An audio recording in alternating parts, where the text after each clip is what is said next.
My project is making the most stable soil film in a cubic frame, applications to contamination detections. While playing with the soil film formed inside a cubical wire frame, I was amazed and intrigued by the unexpected shapes of the soil film. This motivated me to investigate why the shape looks that way and what is determining the shape and lifetime of the film. And during the investigation, not only was I able to come up with a theoretical explanation and making a good comparison of it with experimental result, it dawned upon me that the very same simple design might be slightly modified to use as a detector of harmful particulate particles. The following are the details of this fun research. These are our objectives. First, what is the shape of the soil film? Second, how can we conveniently measure the curvature of the soil film? Third, what factors affect the shape and lifetime of the soil film? Fourth, how do we understand it theoretically? Fifth, using the setup as a cheap detector of harmful particulate matter. At an early stage of the experiment, we found the soil film to be unstable, so we used ice cubes and salt to cool the soil film. But generally, we found that temperature is not a crucial factor affecting the shape. And in order to measure the curvature of the soil film, I used the Lego and a linear light source to create this observational tool. And this is my flow chart. We now move on to what we found about the shape of the soil film and how we observed and analyzed it.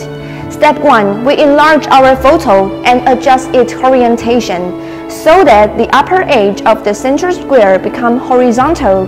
Step 2, as the first approximation, all the surfaces connect to the central square can be approximated as the trapezoids. As the photo shows, we can see that the edge of the central square are not exactly straight segment. However, as low as the order approximation, we may treat it as a square. A soil film in the open has the tendency of minimizing its total area. To conveniently calculate this area, we first suppose the edge of the central square are straight segments. It shows the mathematical model I used to compute the total area. It is consisted of 1 square, 4 triangles, and 8 trapezoids. Ideally, we expect the soil film to settle down to the x, which minimizes the area. Then, kind of surprise, we found that f of x is very insensitive to change in x. For instance, from this figure 1 hardly suspect there to be any minimum because it looks so flat. For x ranging from 0 up to 20% of the side of the wireframe. Only when we enlarge the portion, near x is a 0.07291 and we 10 up to 5 significant digits, they will see a dip in the curve. What this implies is that, experimentally, we won't be able to see the same fixed shapes every time, because the many shapes share almost the same minimum energy. Indeed, this was observed early on in our experiment and was quite a puzzle to us, but now, after this simple analysis, we seem to understand better why this should be the case. Once we realize that the square edge should be slightly curved, it is only nature to assert that the other trapezoids we discussed above actually are slightly curved surface too. Therefore, experimentally determining their curvature becomes an even more challenging task. For this task, I have set up an optical lever to magnify its difference from the planes. As the photo shows, the reflection of the fluorescent light bulbs becomes a highly curved, which should help determine more accurately the shape of the film. But I am still working on the math of reconstructing the shape from the image of the light source. This table shows the result of our experiment.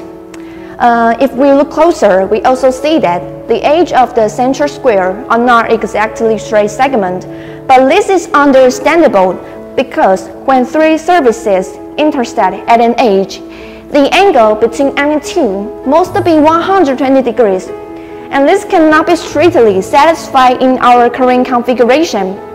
This then implies that the supposedly straight edge should be slightly curved in theory, And this is what makes this investigation even more interesting. Refine approximation, change straight edge to curves. Let epsilon be the area between the curve and the straight segment.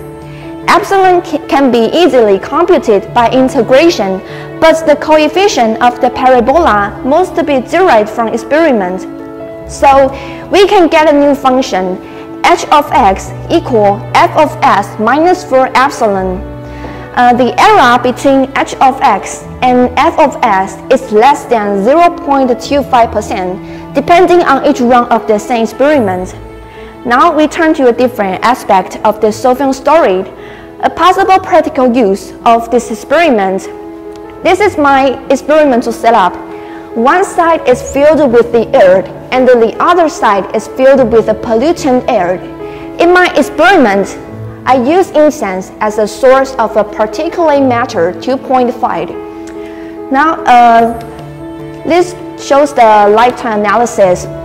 I put 30 data to fed into SPSS to do the t-test. The p-value is a 0.006, less than 0.05, achieves significant level. This table is one-way ANOVA table. The following are the conclusion. First, the shape of the solvent is a system of trying to minimize the total surface energy. Second, the surface energy as a function of the size x of the central square has an extremely shallow minimum. Third, any slight test imperfection can significantly change the final stable configuration.